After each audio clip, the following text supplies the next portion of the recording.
We are back here on Pushing the Pile, talking about quarterbacks throughout the NFL, specifically one rookie who made his very first start this past weekend for Matt Ryan's former team, the Atlanta Falcons, Michael Penix Jr., eighth overall pick. The stat line, in my opinion, doesn't do him justice. 18 of 27, no touchdowns, an interception, 207 yards. But it was a lot better than that, in my opinion, just from going back and watching the tape. Matt, what did you see from this rookie in his very first start? Yeah, I mean, I agree with you. I think I thought he played well. I think the biggest compliment I can give is he played how I expected him to play, given what I know about him. Right? He's an accurate passer. He's got a strong arm, good touch, good mobility. I thought he threw crossing routes extremely well yesterday, on time, with the right trajectory, the right pace. He stopped, I think it was Drake London on a crossing route to kind of before he was getting to traffic. He led some guys in those, which was nice. I thought his best throw of the day was a pass interference call, right? They have the deep post that he's taking over the top, and wide receiver gets yanked. If he doesn't get yanked, that ball is falling right in the breadbasket, right? And that's, as you said, that stat line becomes very different. You're talking about 40, 50 yards passing, adding to his numbers. The interception, in my opinion, that's on Kyle Pitts, right? That's a play that he's got to make. So I thought Michael Penix played well. In talking with some of their coaches after the game, I was asking them, what was he like on the sideline? What was, the composure like, the communication like?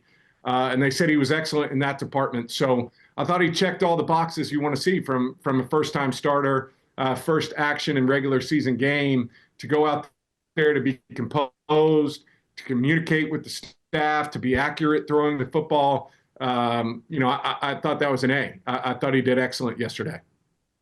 And Matt, I think it's important to point out this. It's not like Kirk Cousins was lighting the world up offensively. He went down and Penix comes in. He's asked to just pick up where he left off. This is a guy who's asked to start a fire in the woods without matches for this offense. And that's what he did for him. And the one thing that I think is really important is this offensive line.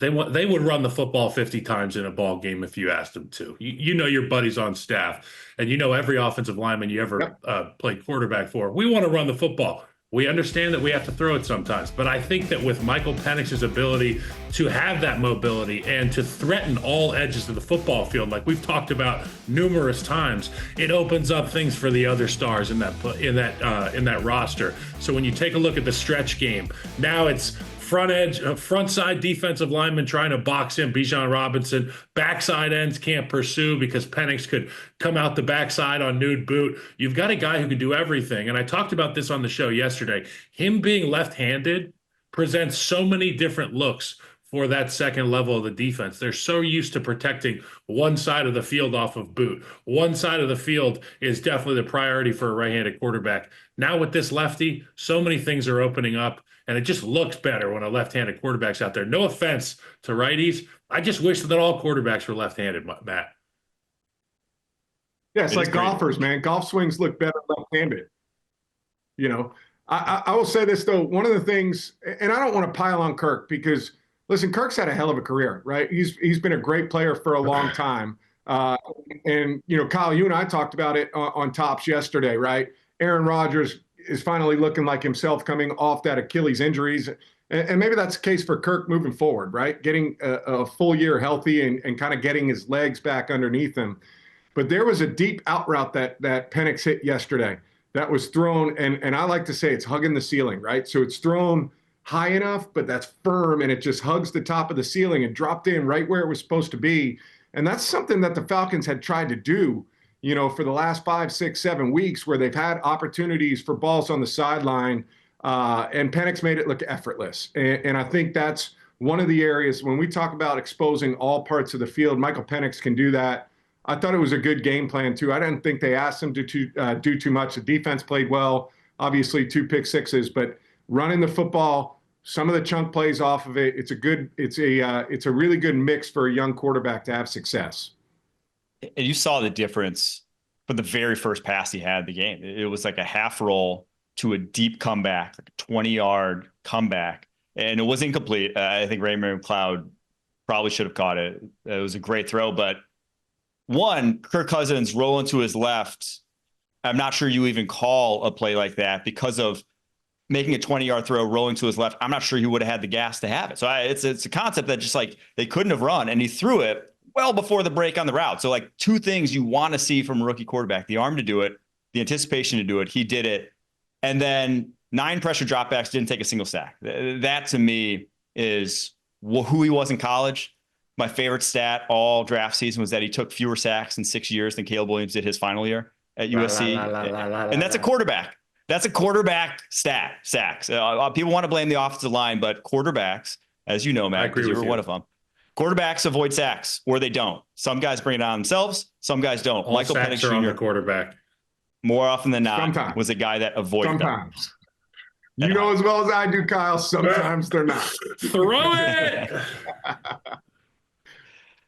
All right, we're going to go from Michael Penix Jr., though, to some of the other quarterbacks around the NFL. Just quickly here, we saw a bunch of backups around the league this week, whether it was DTR, whether it was Mason Rudolph. I think you can even throw like Aiden O'Connell in that mix. Are there any backups that have impressed you in any way, shape, or form this season or this past week that make you think that they could be starters down the line, if not for their teams, but for others? Of those 3 guys you mentioned, I don't think so. And, watching them yesterday, I thought DTR moved around pretty well. Completion percentage was fine, but, turnovers are tough. I think Aiden O'Connell, I thought he played well yesterday, but I don't think that changes their opinion of what they need to do at the quarterback position moving forward. And then, Mason Rudolph, again, I think is a backup. So I think all of these guys kind of play to what their role is. It's not a knock on them. It's just that's just how I view it. I don't think any of those 3 did enough to sit there and say, this guy deserves a chance to be out there, pulling the trigger week in and week out for a ball club. I think we're going to find out a lot about Spencer Rattler when he travels to Lambeau Field and it's 30 degrees and he's got to match production with a guy like Jordan Love. And with the injuries they have on the offensive side of the ball, Alvin Kamara is going to be out. MVS is dealing with stuff. It's going to be a lot of stuff put on Spencer Rattler's plate. So we're going to find out a lot about that. But we talked about Cooper Rush earlier, his ability to stay on schedule. He has impressed me. Obviously, there's been some lackluster performances. But I remember playing with a guy like Josh McCown. And when you've got a dude who can fill in and not necessarily meet production of your starter, but keep you above water, you've always got a chance. And those guys are extremely valued in the National Football League.